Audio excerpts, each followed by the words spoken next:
Agora, esta noite, eu quero que você abra comigo no capítulo 22 do Evangelho de Mateus, e quero falar sobre o tema, uma cura para os problemas do coração. Então, um deles, que era um intérprete da lei, fez uma pergunta para tentar Jesus, dizendo: Mestre, qual é o grande mandamento na lei? E Jesus lhe respondeu: Amarás o Senhor teu Deus de todo o teu coração, de toda a tua alma e de todo o teu entendimento. Este é o primeiro e grande mandamento.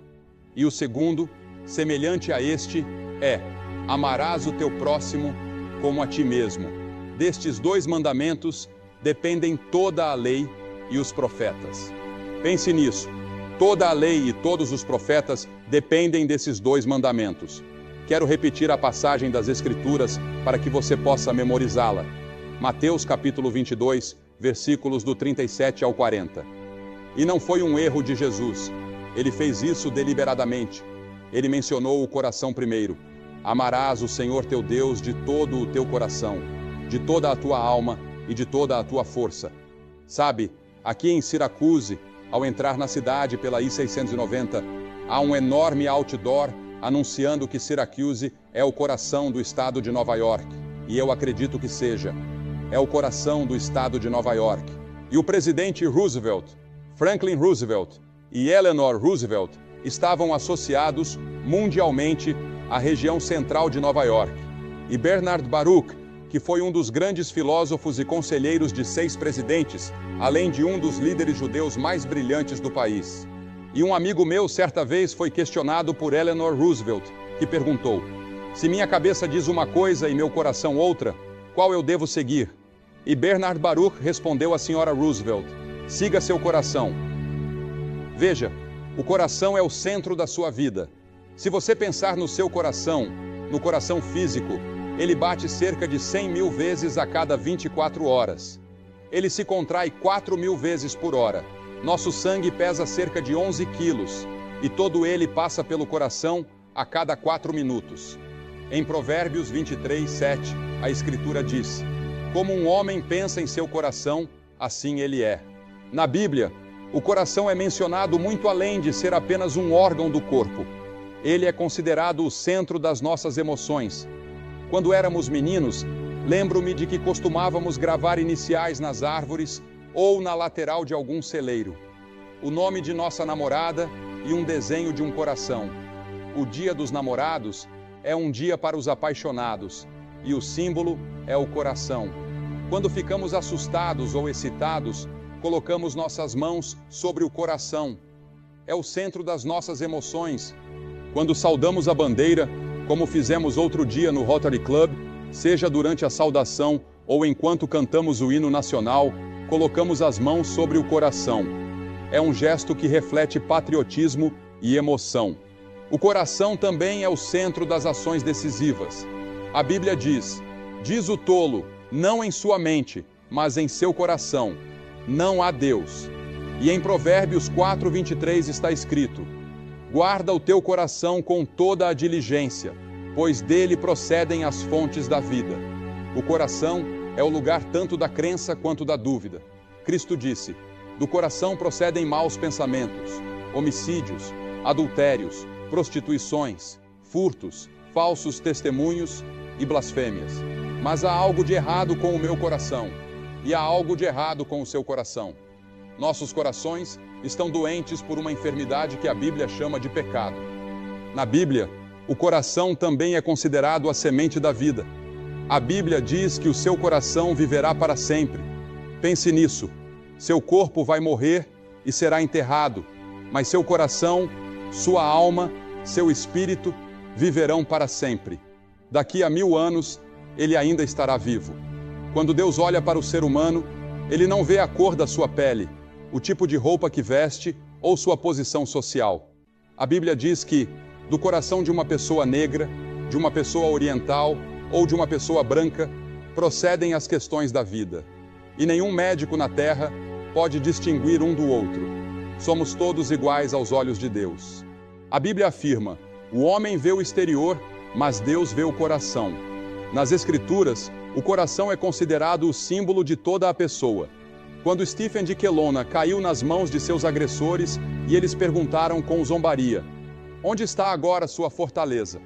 Stephen colocou a mão sobre o coração e disse: "Aqui está a minha fortaleza." Helen Keller, que era cega, surda e muda, escreveu: "As melhores e mais maravilhosas coisas do mundo não podem ser vistas ou tocadas, mas apenas sentidas no coração." Veja, o coração passou a representar o centro da vida moral, espiritual e intelectual de uma pessoa.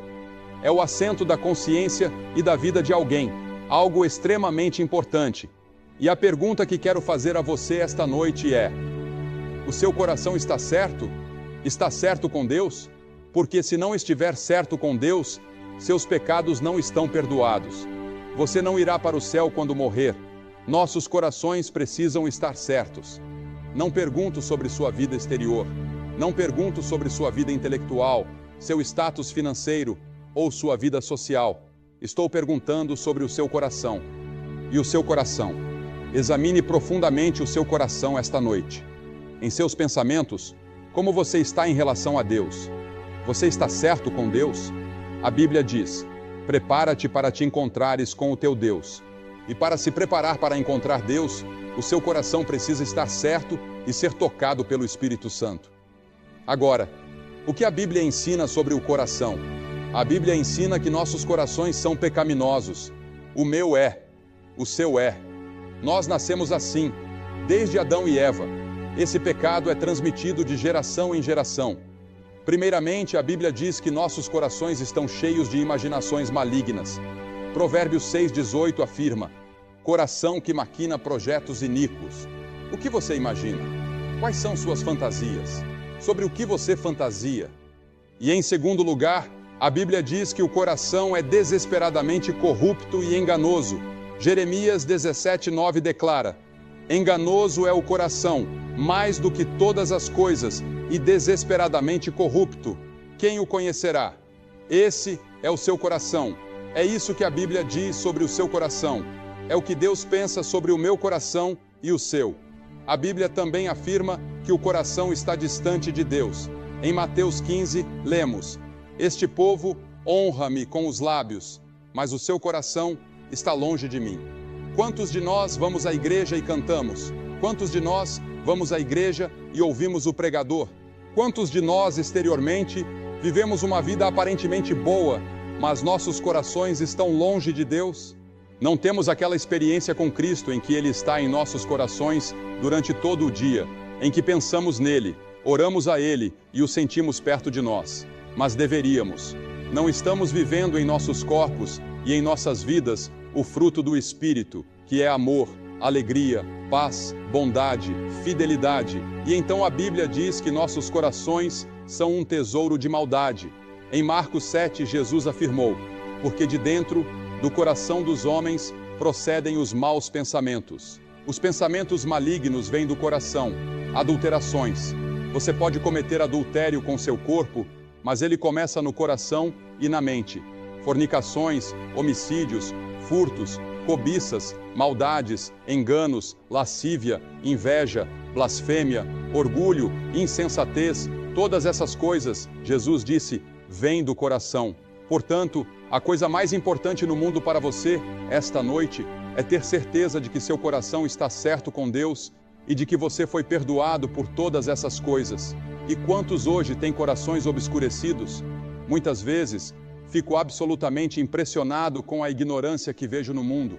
Uma ignorância que vem do fato de que as pessoas não conhecem a Deus, não conhecem a Bíblia, não conhecem o plano de Deus para os séculos. E por isso cometem tantos erros, porque seus corações estão obscurecidos e Satanás cegou seus olhos. Muitas vezes, falei com pessoas com pouca educação formal, mas que conhecem a Deus. E elas sabem mais sobre o que está errado e como corrigir do que aqueles que possuem uma educação brilhante.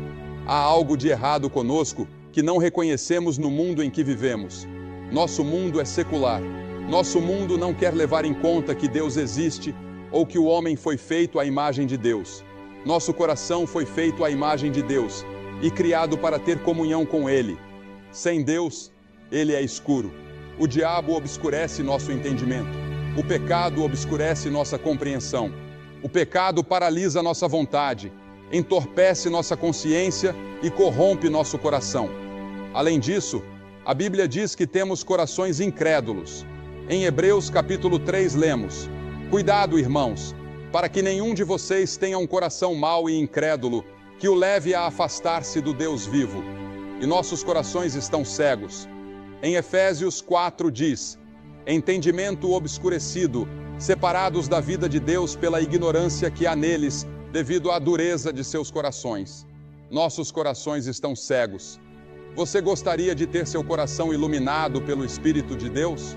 Você que está assistindo pela televisão, pode pegar o telefone agora e ligar para o número que está na tela.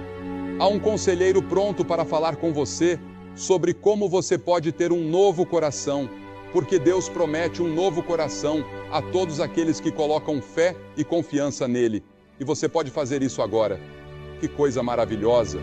E a Bíblia ainda diz que nossos corações são enganadores. Jeremias 17:9 declara: Enganoso é o coração, mais do que todas as coisas. Pense nisso, mais do que todas as coisas, o coração é enganoso. Ele engana você, ele engana outras pessoas.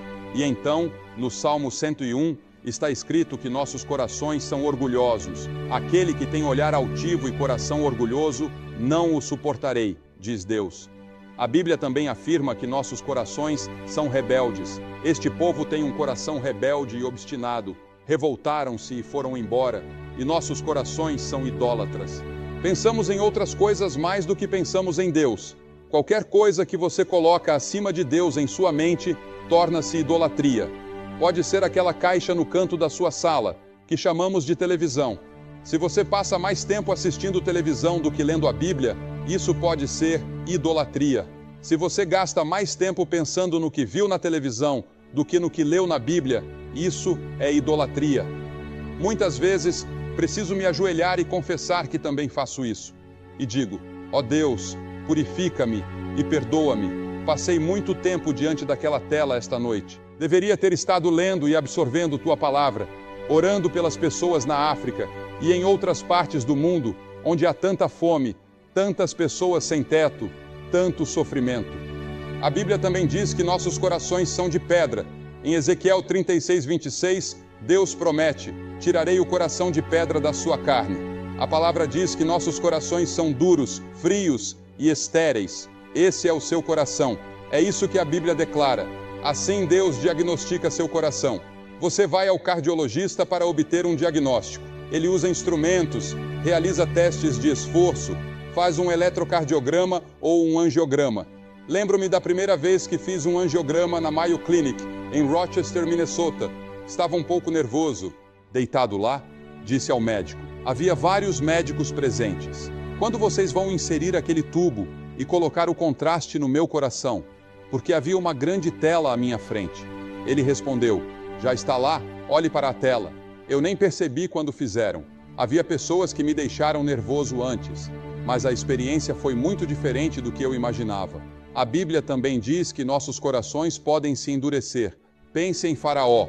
Outro dia, estava assistindo a um trecho do filme Os 10 Mandamentos. Estava passando em um dos canais e mostrava como Faraó endureceu seu coração. Em Êxodo 7 lemos: o Senhor disse a Moisés: o coração de Faraó está endurecido, ele se recusa a deixar o povo ir. Deus enviou 10 pragas para amolecer o coração de Faraó, e toda vez ele prometia que deixaria o povo de Israel sair do Egito, onde eram escravos. Mas Faraó não cumpria, ele endurecia o coração e quebrava suas promessas. Deixe-me dizer algo importante. A Bíblia adverte em Provérbios 29:1. O homem que endurece o pescoço, sendo muitas vezes repreendido, será quebrantado de repente, sem que haja cura. Em outras palavras, chegará o momento final em que você endurecerá o coração e tudo estará acabado. Não haverá mais chances para você. Quando endurecemos o coração, ele forma uma espécie de anel ao redor, tornando-se mais difícil para o Espírito Santo alcançar você novamente. Cada vez que ele fala e você rejeita, seu coração endurece mais, como o coração de Faraó, que se tornou cada vez mais impenetrável. Chegará o momento em que, mesmo que Deus fale, você não conseguirá mais ouvi-lo. E você, como está o seu coração? Está em paz com Deus? A Bíblia diz que Deus examina os corações. Pense nisso, o Deus Todo-Poderoso estudando o seu coração. Todo o caminho do homem é reto aos seus próprios olhos, mas o Senhor sonda os corações. Provérbios 21, 2.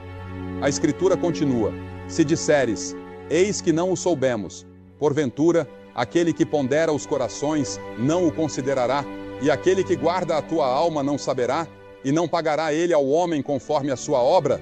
Provérbios 24, 12. Deus conhece o seu coração. Ele estuda cada detalhe. Não há como enganá-lo ou esconder-se dele. Ele sabe todos os seus segredos.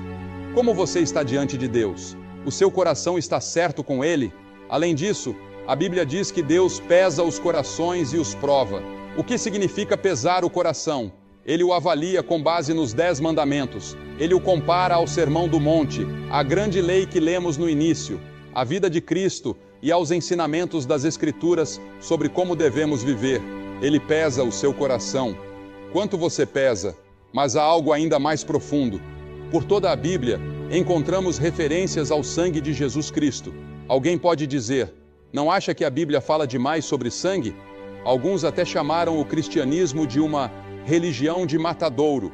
De fato, as Escrituras mencionam muito sobre o sangue, mas a Bíblia também afirma, sem derramamento de sangue, não há remissão de pecados. Hebreus 9, 22. Se Jesus Cristo não tivesse morrido naquela cruz e derramado o seu sangue por você, não haveria possibilidade de perdão.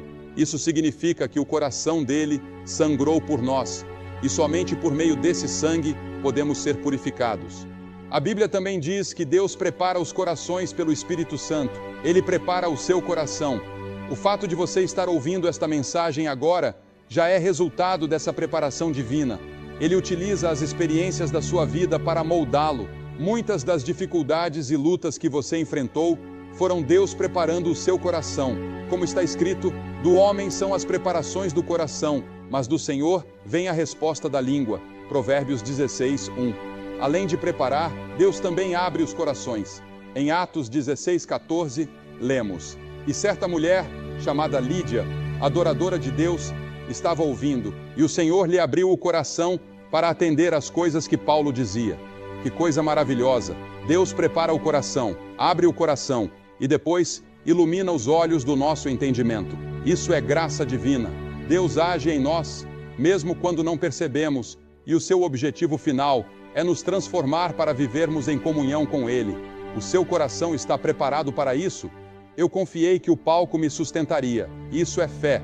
E é dessa mesma maneira que você precisa confiar em Cristo. Confiar que Ele pode sustentar você, perdoar seus pecados e dar-lhe um novo coração.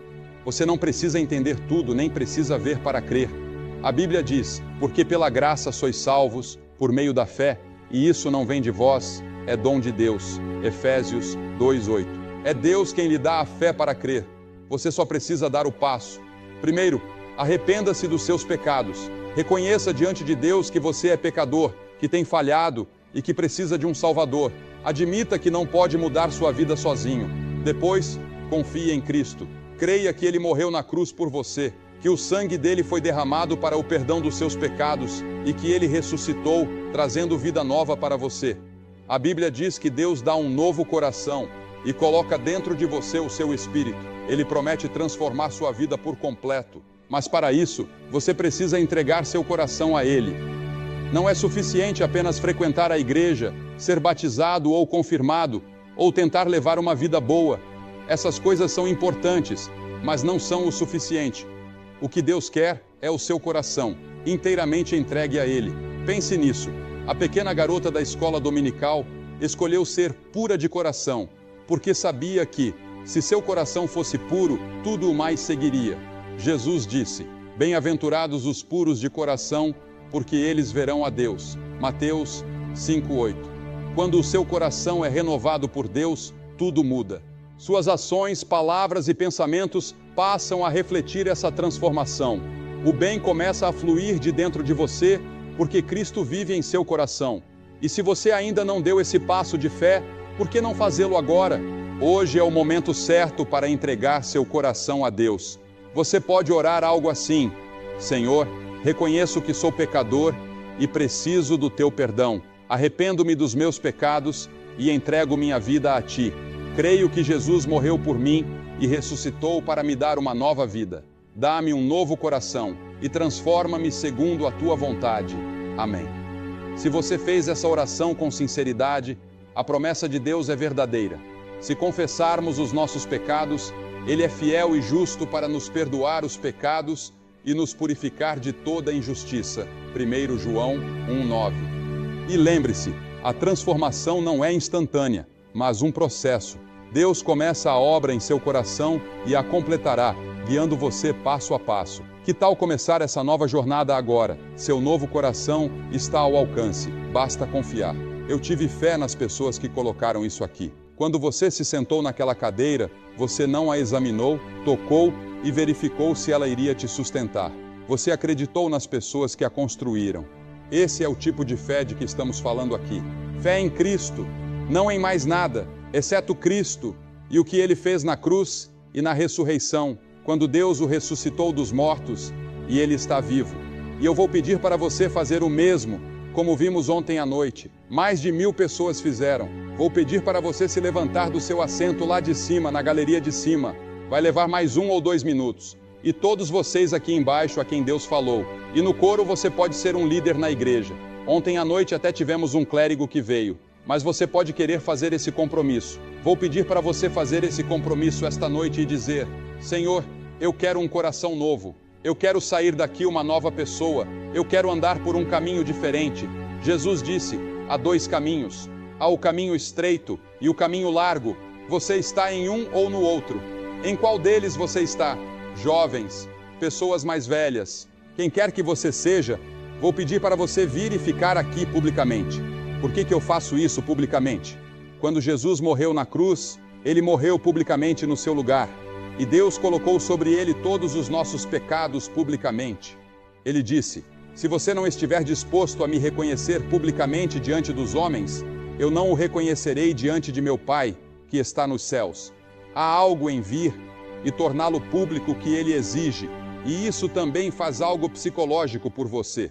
E então, você deve segui-lo e servi-lo. Não é apenas uma experiência única. Isso é o começo de algo novo que será diário com você, no qual você confia nele. Você está disposto a pegar a cruz, negar a si mesmo e segui-lo. Você está disposto a olhar para os seus vizinhos e as necessidades do mundo de uma forma nova. Vou pedir para você se levantar e vir agora. E depois que todos vocês vierem, vou dizer uma palavra a vocês, orar com vocês e entregar um material para ajudá-los em sua vida cristã. E se você estiver com amigos ou parentes, ou veio em grupo, eles vão esperar. Mas você se levanta e vem. Vamos mantê-lo aqui apenas por alguns momentos. Apenas se levante e venha agora. Centenas de vocês a quem Deus falou. Há uma pequena voz dentro de você que diz: você deve vir. Você venha esta noite, de onde você está. Você lá em cima e no coro. Deus falou com alguns de vocês. Se levantem e venham.